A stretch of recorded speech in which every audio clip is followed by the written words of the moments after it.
नमस्कार, मी कादंबरी जाधव आणि स्वागत आहे तुमच्या सर्वांचं माझ्या यूट्यूब चॅनलमध्ये.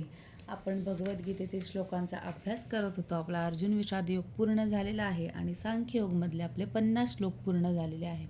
आज आपण पाहणार आहोत 51वा श्लोक. तर सुरू करूयात राधे राधे म्हणून. कर्मजमबुद्धियुक्ताः हि फलं त्यक्त्वा मनीषिणः जन्मबंध विनिर्मुक्ताः पदम गच्छन्ति अनामयम. म्हणजे याप्रमाणे महान ऋषीमुनी अथवा भक्तगण भगवंतांच्या भक्तिमय सेवेमध्ये संलग्न भौतिक जगातील कर्मफळातून मुक्त होतात. त्यानंतर ते जन्ममृत्यूच्या चक्रातून मुक्त होऊन सर्व दुःखाच्या पलीकडील स्थानाची म्हणजेच भगवतधामाची प्राप्ती करतात.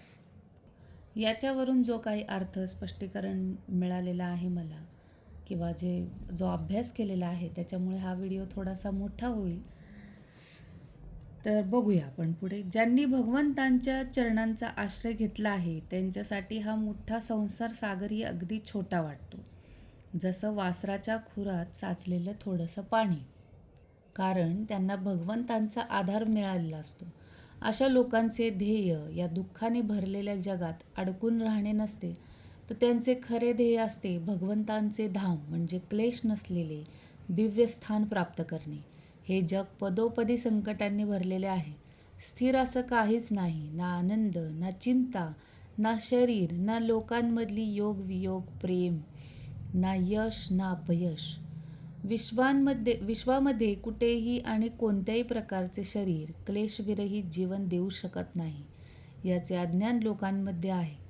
जन्म मृत्यू जरा आणि व्याधी ही जीवनाची दुःखे भौतिक जगतात सर्वत्र आढळतात.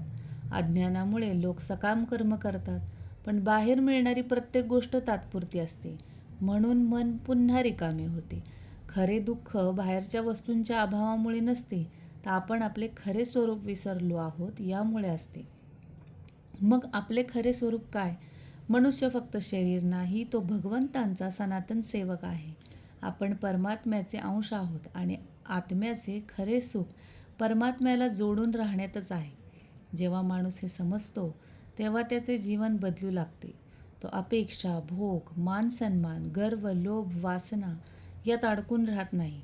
तो प्रेम, सेवा, समर्पण आणि भक्ती याकडे वळतो. एक छोटं आणि सोपं उदाहरण सांगते. जसं एक आई आणि मूल जरी जवळ असो किंवा लांब असो, पण एकमेकांशी जोडले गेलेले असतात. तसेच आत्मा आणि परमात्म्याचं नातं आहे. हे माझ्याकडून स्पष्ट करण्यासाठी मी एक केलेलं उदाहरण आहे. तुम्हाला पटते का बघा. त्यामुळे आत्म्याचा आनंद परमात्म्यातच दडलेला असतो. जसा एखाद्या मुलाचा किंवा आईचा आनंद त्याच्या मुलात असतो, मुलाचा आनंद आपल्या आईत असतो. आणि जेव्हा आपण भक्ती किंवा परमात्म्याला अनुसरून कर्म करायला लागतो तेव्हा आपला आनंद हा परमानंद होऊन जातो. काहींना वाटते भक्ती करणे म्हणजे संसार सोडणे, पण संसारात राहूनही मन भगवंतांशी जोडणे असे जीवन जगणारा माणूस हळूहळू आतून मुक्त होत असतो. स्वतःचे खरे स्वरूप ओळखणे म्हणजेच भगवंतांचे दिव्य स्वरूप ओळखणे होय. पण जो मनुष्य असं समजतो की आत्मा आणि भगवान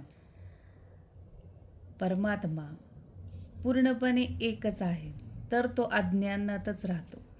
आता मागे दिलेलंच उदाहरण घ्या ना. जसं एक मूल आणि आई. मूल म्हणजे मुलगी असो किंवा मुलगा. आई ही आईच असते आणि मूल हे मूलच असते. भले ते पुढे जाऊन आई होईल, पण तिच्या आईची जागा ते कधीच घेऊ शकत नाही. अगदी तसंच.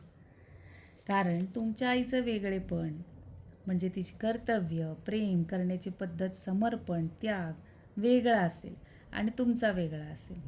पण जर एखाद्याने चुकीची समजूत करून घेतली की मी आणि भगवंत एकच आहोत, तर तो या अज्ञानाने जन्ममृत्यूच्या चक्रातून बाहेर पडण्याऐवजी त्यातच अडकून राहतो.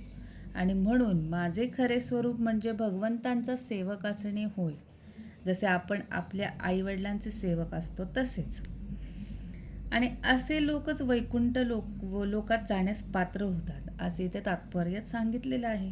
भगवंतांची सेवा म्हणून केलेले कर्म म्हणजेच कर्मयोग, बुद्धियोग आणि स्पष्ट शब्दात भगवत भक्ती हीच आहे. तर हाच अर्थ स्पष्टीकरण मला या 51व्या श्लोकावरून मिळाला. तुम्हाला कसा वाटला नक्की कळवा.